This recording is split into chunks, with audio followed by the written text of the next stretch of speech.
ಅಪೊಸ್ತಲರ ಕೃತ್ಯ 12ನೇ ಅಧ್ಯಾಯ 4ನೇ ವಚನದಲ್ಲಿ ನೋಡೋಣ. ಅವನನ್ನು ಪಸ್ಕ ಹಬ್ಬವಾದ ಮೇಲೆ ಜನರ ಮುಂದೆ ತರಿಸಬೇಕೆಂದು ಯೋಚನೆಯಿಂದ ಸೆರೆಯಲ್ಲಿ ಹಾಕಿಸಿ ಅವನನ್ನು ಕಾಯಲಿಕ್ಕೆ 4 ಸಿಪಾಯಿಗಳನ್ನು 4 ಗುಂಪುಗಳ ವಶಕ್ಕೆ ಕೊಟ್ಟು ಯಾರನ್ನ? ಪೇತ್ರನು ಸೆರೆಮನೆಯೊಳಗೆ ಕಾವಲಲ್ಲಿದ್ದಾಗ ಸಭೆಯವರು ಅವನಿಗೋಸ್ಕರವಾಗಿ ಆಸಕ್ತಿಯಿಂದ ದೇವರ ಸನ್ನಿಧಾನದಲ್ಲಿ ಪ್ರಾರ್ಥನೆ ಮಾಡಿದರು.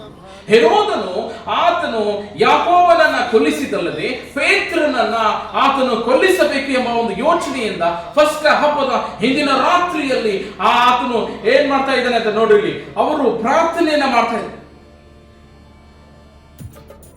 6ನೇ ವಚನ ನೋಡುವಾಗ, ಹಿಂದಿನ ರಾತ್ರಿಯಲ್ಲಿ ಪೇತ್ರನು 2 ಸರಪಣಿಗಳಿಂದ ಕಟ್ಟಲ್ಪಟ್ಟವನಾಗಿ 2 ಸಿಪಾಯಿಗಳ ನಡುವೆ ಆತನು ನಿದ್ದೆಯನ್ನು ಮಾಡ್ತಾ ಇದ್ದಾನೆ.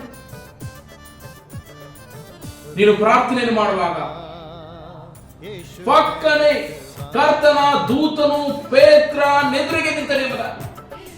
ಯಾವಾಗ ನೀನು ಆಸಕ್ತಿಯಿಂದ ಪ್ರಾರ್ಥನೆಯನ್ನು ಮಾಡ್ತೀಯೋ, ನೀನು ಆಸಕ್ತಿಯಿಂದ ಪ್ರಾರ್ಥನೆಯನ್ನು ಮಾಡುವಾಗ ಸಭೆಯ ಜನರೆಲ್ಲರೂ ಆಸಕ್ತಿಯಿಂದ ಪ್ರಾರ್ಥನೆಯನ್ನು ಮಾಡುವಾಗ ದೇವರು ಹಿಂದಿನ ರಾತ್ರಿಯಲ್ಲಿ ಬೆಳಗಾಗಿದ್ದಾಗಲ್ಲ, ನಾಳೆ ದಿನದಲ್ಲಿ ಪೇತ್ರನು ಜನರ ಮುಂದೆ ಆತನನ್ನ ನಿಲ್ಲಿಸಬೇಕಾಗಿತ್ತು. ನಾಳೆ ದಿನದಲ್ಲಿ ಆತನು ಜನರ ಮುಂದೆ ನಿಲ್ಲಿಸಿ ಆತನನ್ನ ಕೊಲ್ಲಿಸಬೇಕಾಗಿತ್ತು. ಆದರೆ ಕರ್ತನ ದೂತನು ಆತನು ಹಿಂದಿನ ರಾತ್ರಿಯಲ್ಲಿ ಬರ್ತಾನೆ. ನೀನು ಆಸಕ್ತಿಯಿಂದ ಪ್ರಾರ್ಥನೆಯನ್ನು ಮಾಡುವಾಗ ನಿನ್ನ ಅದ್ಭುತ ಕಾರ್ಯಗಳಿಗಾಗಿ ನೀನು ನಾಳೆ ದಿನದಂದು ವೇಟ್ ಮಾಡಬೇಡ. ದೇವರು ನೀನು ಆಸಕ್ತಿಯಿಂದ ಪ್ರಾರ್ಥನೆಯನ್ನು ಮಾಡುವಾಗ ಈ ದಿನದಲ್ಲಿ, ಈ ರಾತ್ರಿಯಲ್ಲಿಯೇ ಆತನು ನಿನಗೆ ಅದ್ಭುತವನ್ನು ಕೊಡಲಿಕ್ಕಿದ್ದಾನೆ. ಆತನು ನಿನ್ನ ಜೀವಿತದಲ್ಲಿ ಆತನು ಮಹತ್ ಕಾರ್ಯಗಳನ್ನು ಮಾಡಲಿಕ್ಕಿದ್ದಾನೆ. ದೇವರು ಕರ್ತನ ದೂತನನ್ನ ಆತನು ಏನ್ ಮಾಡ್ತಾನೆ? ಅಪ್ಪಣೆ ಪೇತ್ರನನ್ನ ಏನ್ ನೋಡ್ತೇವೆ? ಕರ್ತನ ದೂತನು ಪೇತ್ರನ ಎದುರಿಗೆ ನಿಂತು ಅವನಿದ್ದ ಕೋಣೆಯಲ್ಲಿ ಬೆಳಕು ಉಳಿಯಿತು.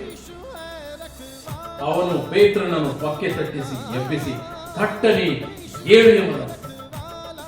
ಇಲ್ಲಿ ಯಾವುದರಿಂದ ಸಫರ್ ಆಗ್ತಿದೆ?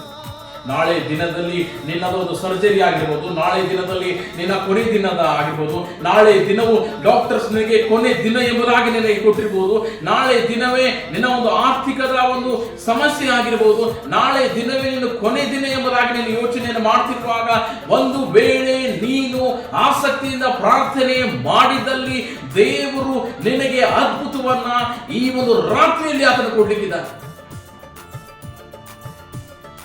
ಪೇತ್ರನನ್ನ ಆ ಜನರ ಮುಂದೆ ನಿಲ್ಲಿಸುವ ಹಿಂದಿನ ರಾತ್ರಿ ಎಂಬುದಾಗಿ ನೋಡ್ತೇವೆ.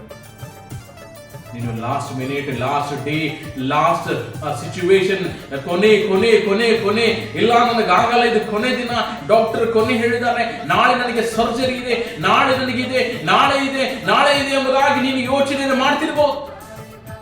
ಒಂದು ವೇಳೆ ನೀನು ಆಸಕ್ತಿಯಿಂದ ಪ್ರಾರ್ಥನೆ ಮಾಡುವಾಗ ದೇವರು ನಿನ್ನ ನಾಳೆ ದಿನವನ್ನು ತೆಗೆದುಹಾಕಿ ದೇವರು ನಿನ್ನನ್ನ ಈ ಒಂದು ರಾತ್ರಿಯಲ್ಲಿ ಆತನು ಅದ್ಭುತದ ಕಡೆಗೆ ನಡೆಸಲಿಕ್ಕಿದ್ದಾನೆ.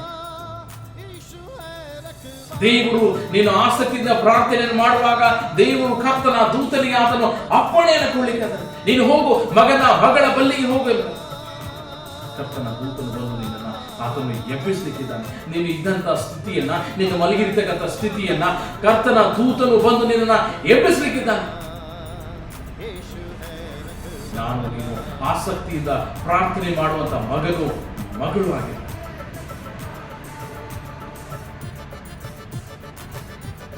Hallelujah.